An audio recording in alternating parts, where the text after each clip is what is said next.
Welcome back to the Pick 199 podcast, episode 56. I'm here with Muzzy, Hey. Snakeo, Stop. and Coxie D. Hey, boys. Back again. That's it. We're back into the Premier League this week. And we also have a pretty special segment coming up. So we're going to pick 5 players to introduce into the Newcastle United system now that they've been bought out by the PIF. But before that, we're going to do these results for game week 9, I think, for the EPL. And without further ado, let's get stuck right into it. We had Arsenal getting a 2-0 win over Leicester City. Great win for Arsenal. Big bounce back for them. Yeah. Really important for them.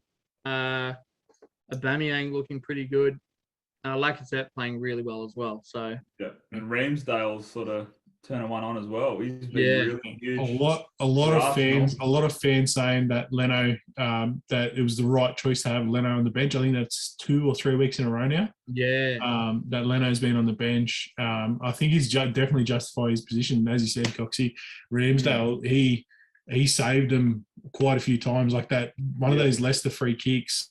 I don't know how he got to that. It was an amazing save. When Maddison put it like right in the top right corner sort of thing, and he picked it out of the air. And I mean, for Arsenal, like, he's full of confidence at the moment, so I can't see them dropping him anytime soon. No. And like how he was handling, and how he's handling all the Leicester chants and everything else. Like, he was loving it. He's having a great time. It's nothing like a goalkeeper doing a bit of shithousery. Yeah. It's good fun. No, very important win for Arsenal, and Leicester City just sort of continuing not to sort of perform to their standards. They just seem that little bit off the pace, like something's just unsettled them enough that like they're still competitive, and I think they'll still definitely be competitive, but they just seem very unsettled at the moment. That first 20 minutes of the game, they looked really slow. They just didn't look like in the game at all, and it sort of continued out the whole game. Like a couple of counter-attacking like options, but never really sort of looked dangerous against Arsenal. So all right, very good. Well, Coxie D, you're back in the winner's seat. Hey, I'm happy again. I like football again. Is Ollie back in as manager now? There was never any doubt, Roscoe. You know, he's been one of those. No, but in all honesty, you know, I think like that was the best way to come back. Like, if it was anything less than that, I think Ollie would have still been in trouble. But the way that we sort of bounced back, I know, like, if you're watching the game, Spurs sort of didn't look like they were doing much at all anyway. But at the same time, you know, I think to come back sort of 3-0 sort of is probably the best way you can come back from a 5-0 defeat at home. Ronaldo masterclass, really. Like, Ronaldo just setting the bar again for them. But just how they played that game, like, seems a lot different to how they've played other games. And I don't know if that's just maybe they got a kick in the arse after that Liverpool defeat, or if it's down to that formation they tried. Where they had 3 at the back and they had a bigger midfield and up front and whatnot. I guess time will tell. Like, it's one of those things where you knew we had to have a good game after that. So, and I'm not sure, you know, that formation sort of proved to work well. I'm just a bit concerned, you know, when you've got 3 at the back, you've got Varane and you've got Lindelof and Maguire. I'm just wondering if Maguire gets a little bit more exposed down that side. But because of the speed factor. But if you think about it, you've got 3 centre backs there instead of just 2. And then you've got Shaw and Wan-Bissaka. And Wan-Bissaka had a cracker game. That could, you know, essentially they come back into wing backs almost, you know. So I think that formation may as well use it again next week. I mean, it worked against Tottenham. Only problem is we still got Fred in there, but that's all right. I was about to say Fred had his best game in about 8 games too. So I know, but it takes 8 games for him to wind up to get it. I don't think we can afford that. Do you think this result now sort of flips the head on? So Ollie's sort of safe at the minute, but now it just puts more pressure on that Spurs manager to start pulling something out of the bag. Like, what's going on with Spurs? Like, they should be top flight sort of contenders. They're in some trouble. The Spurs. Yeah, we talked about, I think, was it last week or the week before, the former Wolves manager, that's currently their manager, Nuno. Yeah, it was sort of a toss-up between which manager was out first between him and Ollie after, well, obviously, last week's performance.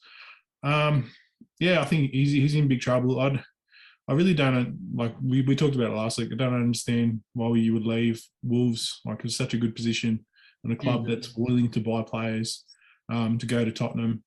It's a tough place to manage. I argue it's one of the hardest jobs as a manager because you get so much limited funds, but the fans and everybody above you expect so much.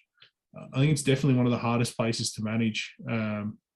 So look, I think, yeah, he's probably the next one out. I don't see any way about it. I don't see Tottenham holding on for him much longer, considering what they did with Jose Mourinho. I think he's definitely had a worse start than Jose Mourinho had.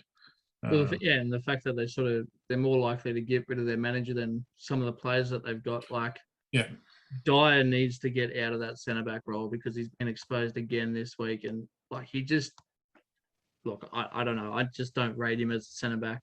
He needs to go. Boys, do you think Tottenham would benefit from like a Frank Lampard? I think so. I think that's. Yeah. I don't think they can put too much pressure on him, and I think they've got to rely on him bringing up their youth. I think if they go down that route and try and improve their youth system, just like he did with Chelsea, we saw a lot of Chelsea players break through that youth barrier really quickly. They've almost got to treat it like they can't transfer for anyone. Yeah. Well, they don't anyway. That's the thing. Well, they don't. Yeah, that's what I mean. And they've got to go fully out and just do that. I think Lampard can do a job there. I think he can definitely be a placeholder that could possibly turn into a full-time position there. Absolutely. Yeah. I'm going to backpedal just slightly. They're in trouble there at Spurs, don't get me wrong. But I think a Man U victory doesn't mean as much for the Man U as we're probably giving them credit. Like, they're not out of the woods. I think you've got Atlanta in the Champions League next week, and then you've got to turn around and come home, and you've got to play Man City. If you play 3 back against Man City, you're going to get beat 4-0. Yeah, the only thing I'll say, I don't know. The only thing I'll say to that though is, I think if all I'll say to that is though, if Man United had a loss to Spurs this week, I think Ollie would have been pretty much on the 2 feet out the door. Yeah, I think that sort of just kept him in the loop. Like he had. Yeah. So apparently, the board had said to Ollie that he's got 3 games to sort of prove himself. So he got the win over Spurs, and then he's got Atalanta and Man City. So he's got the worst Spurs team we've seen in 15 years. And then he's got Atlanta, who almost pulled their pants down. The worst Should have even got team in close years, to bro. the Champions Yeah, League. no. What are you talking about? Yeah. 50. Last 5 years. I think what Snakeo's. And then you got to turn around and play Man City. Yeah, I know what you mean. Like that. I think what Snakeo's alluding to is this win just a band-aid on a much bigger problem for Ollie? 100%. Yeah, probably. Yeah. No, I would agree with Snake on that. Or is it the turning point? Like I think that's where Snake is heading towards. Is it just a band-aid? Or is it the turning point? This is a band-aid. Yeah. You beat a Spurs team that they haven't done anything. They haven't beaten anyone. Like, and we've said the issues we've got with them.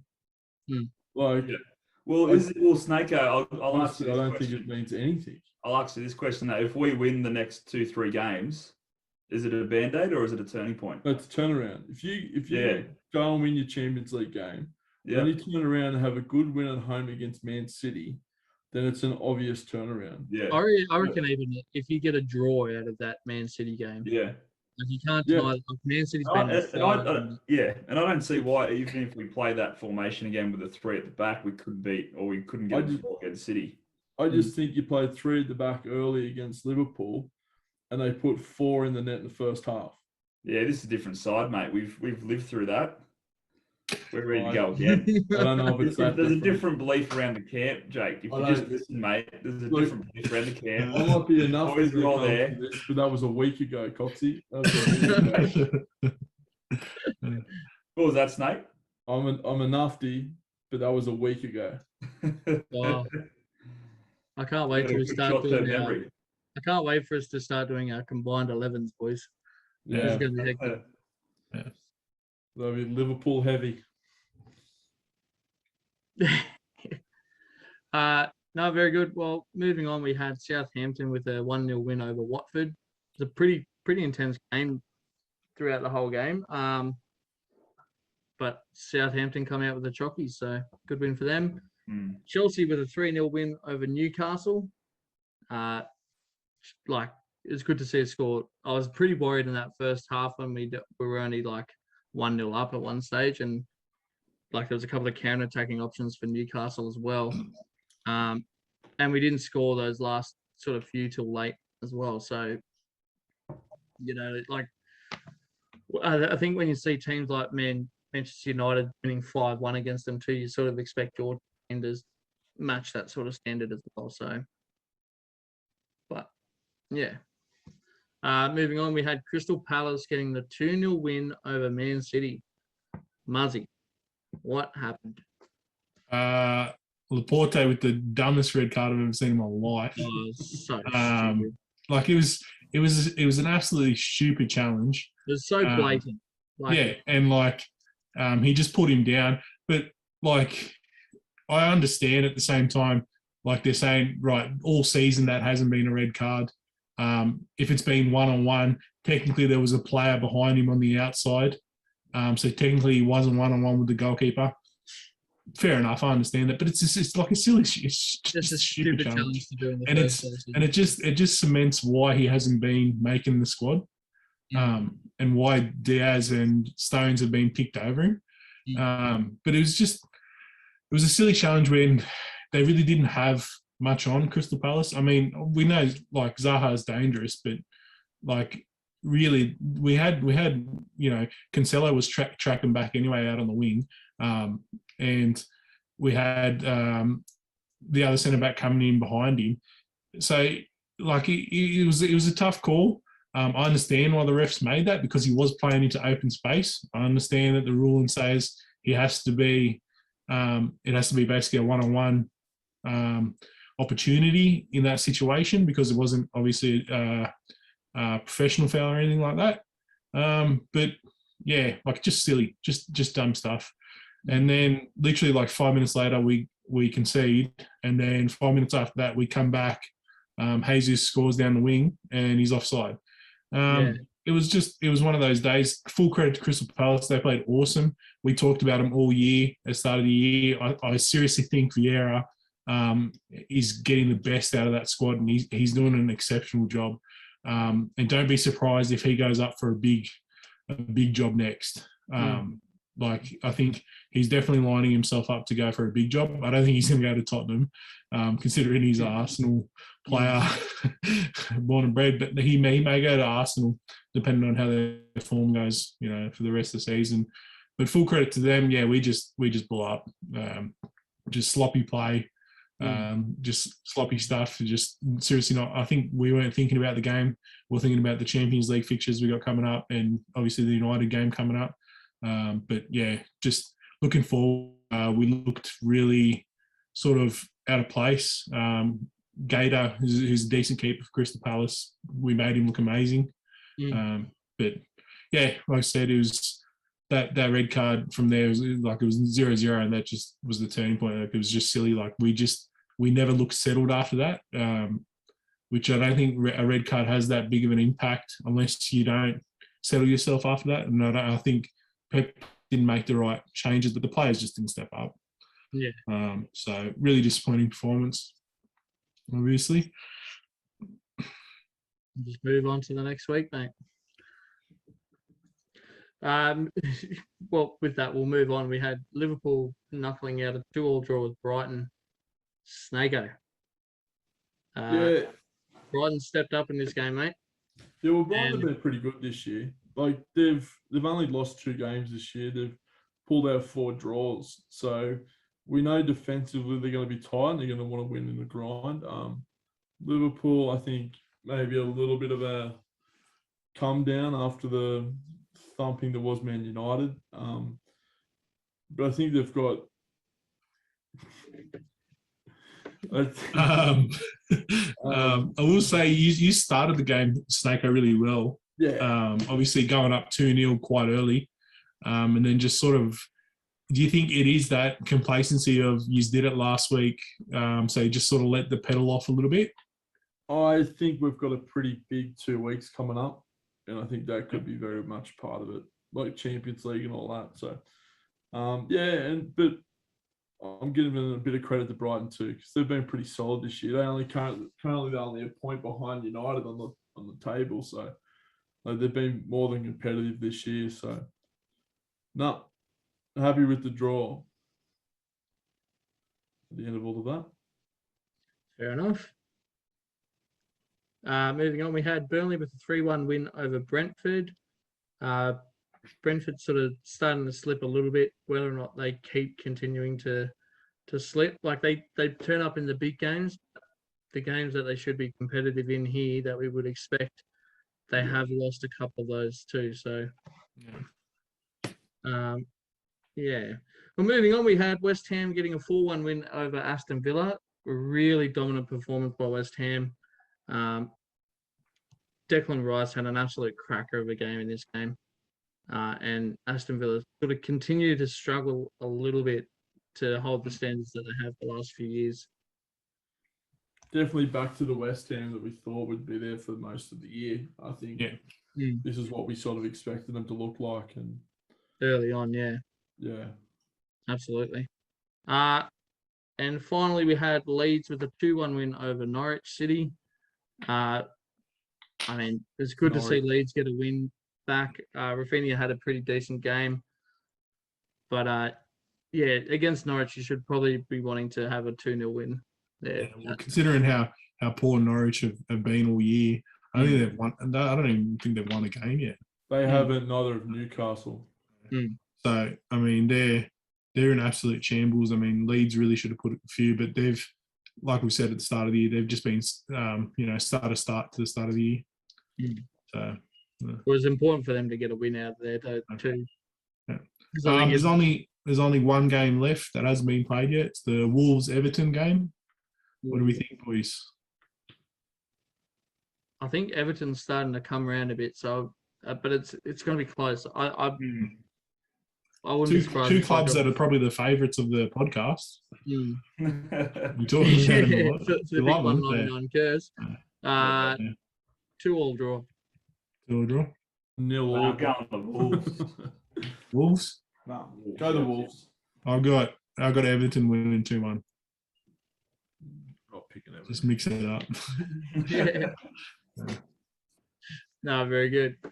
Well, with that, that's the wrap up of the EPL results. And what we're going to do now, we're going to jump across to a little project that we had over the week. So obviously we've talked about Newcastle being taken over by the PIF. And what we've decided to come up with is a manager and 5 players that can turn around their fate at the minute.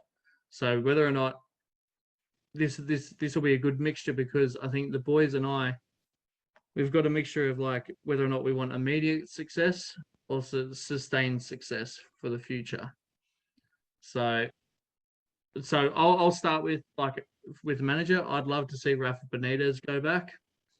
I think with the new sort of found love for football again that he's been able to do with Everton, I think he could do some really good stuff with Newcastle again, especially now that old management's out of there.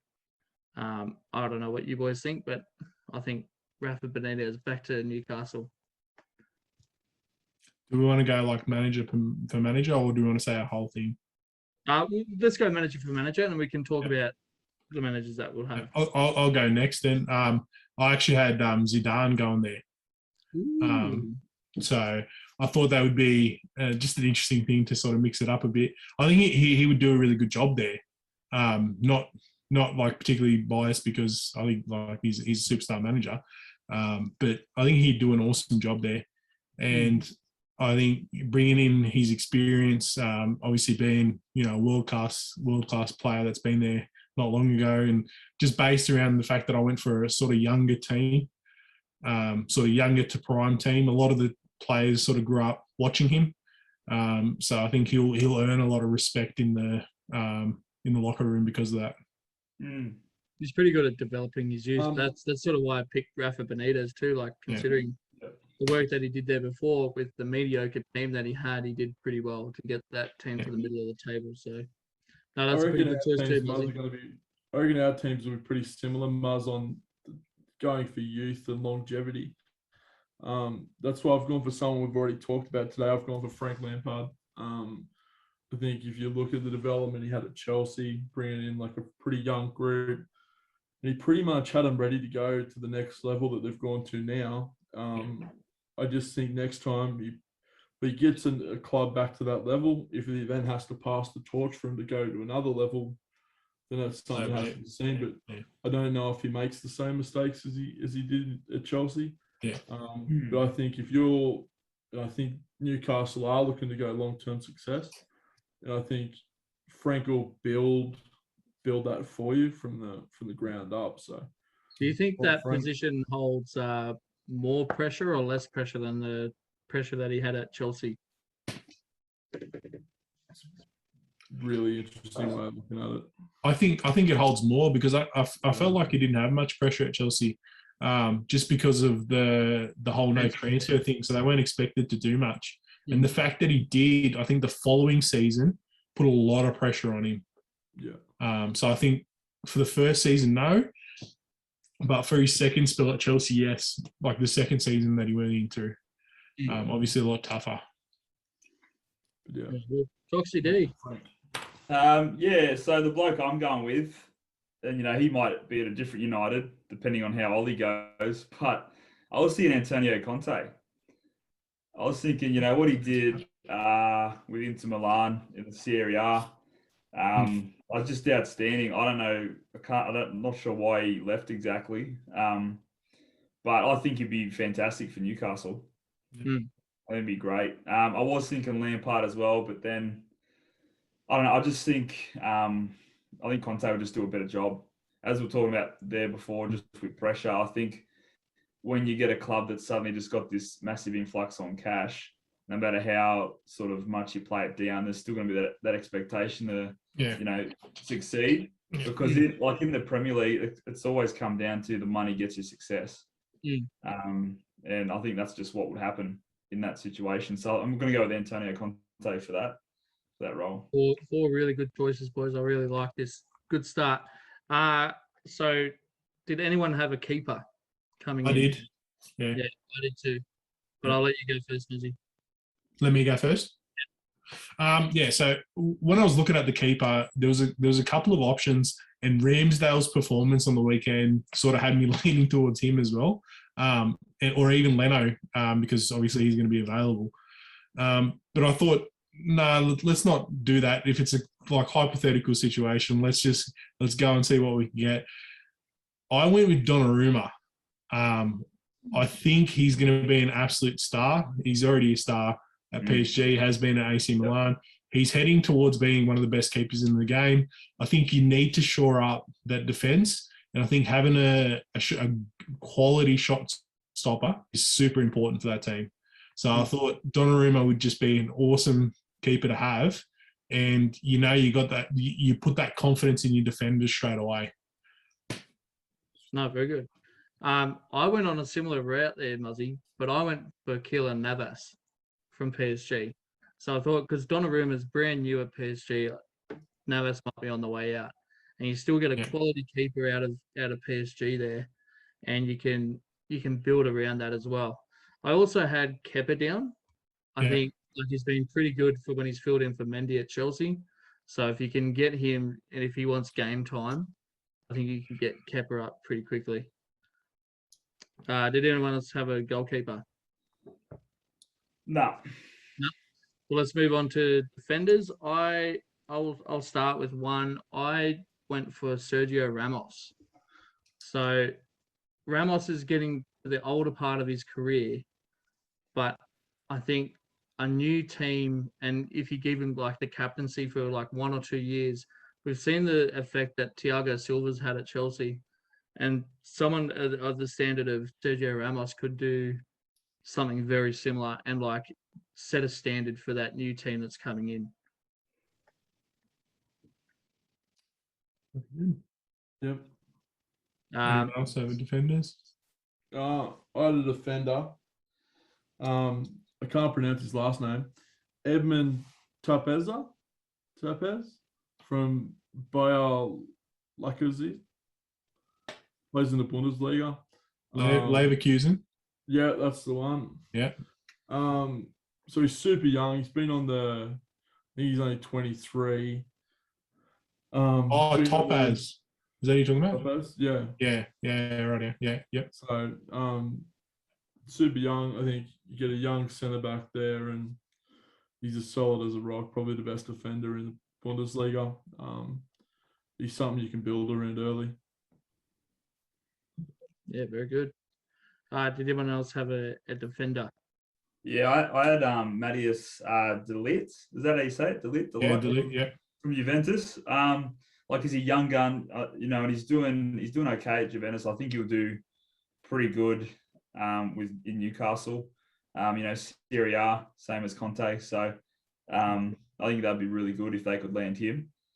I also had, and it's a bit debatable if he's a defender or not, but Alfonso Davies from Bayern Munich. Yeah. I know he sort of plays up a little bit, plays like a left wing, or he can play a left back as well. But I think he's an absolute superstar for how old he is and what he's done so far. So I think if they can land two young players like that, that's what I'll be doing. I sort of went similar to you, Coxie. I had De Ligt down for a long time. I thought he'd shore up, but I think with Ronaldo departing, I think it's hard for him to leave. I think he's finding his stride a lot better there. So I went for a player that's actually fallen out of the rotation now, and I went for another PSG player. I went for Kimpembe. Oh yeah. I thought that youth. He's that super athletic, super strong. Has done it in multiple leagues. Represented the French national team numerous times, and just seems to be falling out of the pecking order. So it was between him and at the end of it was between him and Laporte. And after Laporte's performance, I didn't want him in the team. So didn't want the bar in. I was like, no, I don't want that. Very good. Well, with that, we'll move into the midfield. Cox, you want to start with the midfield? Yeah, look, this one's a bit left field. But I just wonder what your thoughts would be, boys. But I reckon Aaron Ramsey coming back to the Prem might be an idea for Newcastle. Like, he did pretty well, I thought, with Arsenal. There was a time there where he was just on fire, and then, he's sort of gone to Juventus and he hasn't really done a whole lot. I still think he's got plenty to give, and I think if he came back, he's a lot older now, but I think he'd just have that sort of that experience and able to steady the ship, especially if you're getting a lot of younger players in. He will be able to sort of be the rock in the mids and let those younger like wingers and other players just be creative. Do you know what I mean? So I think, and I know Juventus probably aren't too keen on keeping him. Like, I think he'd be a great addition if they could get him over there to Newcastle. Absolutely. Yeah, I got a few other mids. You want me to rattle them off too? Yeah, rattle them off. The rest of mine are all mids now. Yep. I think Van der Beek as well. I had Van der Beek too. So. And I think he's I think he's got a lot to give. I think he's a really great young player. I just can't believe he still hasn't got his chance at United. So I think he would be a great addition at James Park there. And I've also got Jamal Musiala from Bayern Munich as well. He's a winger. I think he would just add that flair on the wing. He's a great young gun too. So that's my 5 boys. Very good. Snako, who'd you have in the middle? I had Douglas Luiz from Aston Villa as the centre defensive mid. I just think that position's become pretty important. I think he's pretty young. I think also just trying to think about the type of city Newcastle is. I think it's very English. Does that make sense? So I'm trying not to have a whole heap of foreigners. Trying to keep it a little. Keep it a Brexit style, mate. Yeah, Speaking of that, I'm going to go to Brazil. The only Liverpool player I've included in the list, that's Bobby Firmino. I think he just adds so much control to the midfield. And he's such a good link between the attack and defense, really. Even though he's a bit older than some of the other players I picked, I think early on, I think he really gave a really good winning culture. And midfield, that's me. Just those two. I thought you were about to say Fabinho or Thiago. No, Bobby. No, but all good. Muzzy. I actually had Dele Alli. I thought he's been a bit sort of up and down in the Spurs squad. He hasn't had much game time. I think he's still got a lot to offer. And sort of piggybacking off what Snake was saying, I sort of needed to have an English player in there. Well, I had him too. He was going to be the last one I said. Yeah. So because he's a midfielder, he's a cam. Look, I had to get him in there because I think they definitely need a solid mid in there. And then I had to pair him up with another English player. So I had Jude Bellingham as my other boy in there. So I wanted to get all the fancy players out first, and then I thought we could buy a bunch of rough players after that. No, very good. I had Belly as well, but I was leaving him till up front. Well, similarly with all of you, I've gone for an English route as well. I just went with Jesse Lingard. So I saw, based on what he did with West Ham last year, and he's sort of coming off the bench for United at the minute, I thought he could take control of this team like he did for West Ham last year. But I also had Donny van de Beek in there as well to try and just finally get a run somewhere. Far out. Come on. He's a Free the man. He's in a prison. And then the 50-50 sort of choice was someone like James Ward-Prowse from Southampton. He's a quality midfielder and he can do that free kick pretty well. So he's sort of like if you couldn't get them, you'd get him. So with that, we'll move on to the forwards. Did anyone have a striker or wing player? I had a striker. I had I think Jude Bellingham's coming over. That Dortmund field. So you got to bring Haaland over as well. I mean, me too, Muzzy. There's nothing more English than a blonde-haired, blue-eyed German. But he's not German. He's Norwegian, but it's all close enough. Close enough. Scandinavia. Viking. No, very good. So Stanker, you had Haaland as well. Yeah, that rounded me off. Coxie. I've already done my 5 boys. Oh, so you didn't add it? Yeah, I'll give him my 5. No Haaland, no. Yeah, this will be controversial. Snaker will hate this, and he can tell. If you say, I'm going to say Harry Kane. You developed himself at Newcastle United. Yeah, good. So we've got the English connection there. Yeah, that's a good bet because that's another team that won't challenge Liverpool for a title. But also, I thought the sort of the tie-in with Alan Shearer being the greatest goal scorer in the EPL. I thought that could be like a new sort of found thing for Harry Kane, and just to piss Snako off. It honestly doesn't upset me. I just think if you're going to spend that much money on a soccer team, why would you make him that shit with one signing? Well, I just thought that he could find himself as an out-and-out striker again there. That was the only thing. Like the way he's being used at Spurs at the minute, I just don't think plays well to his natural game, which is scoring goals.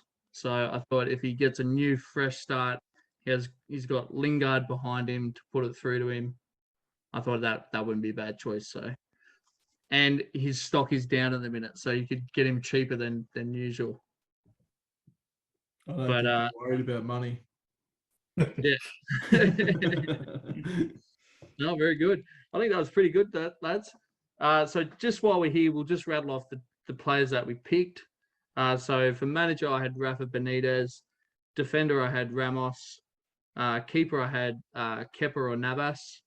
Midfield, I had James Ward-Prowse, Jesse Lingard, or Donny van de Beek.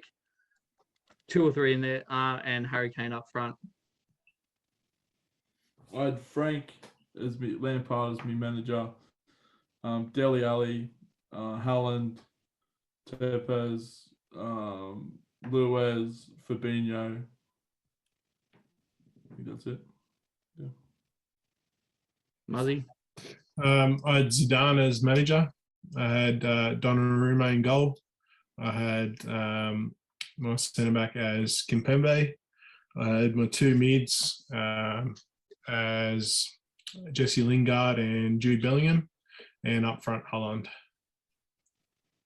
Yeah, I had Conte as manager, boys, and I had De Ligt in the centre back, had Ramsey and Van der Beek in the mids, Jamal Musali on the wing.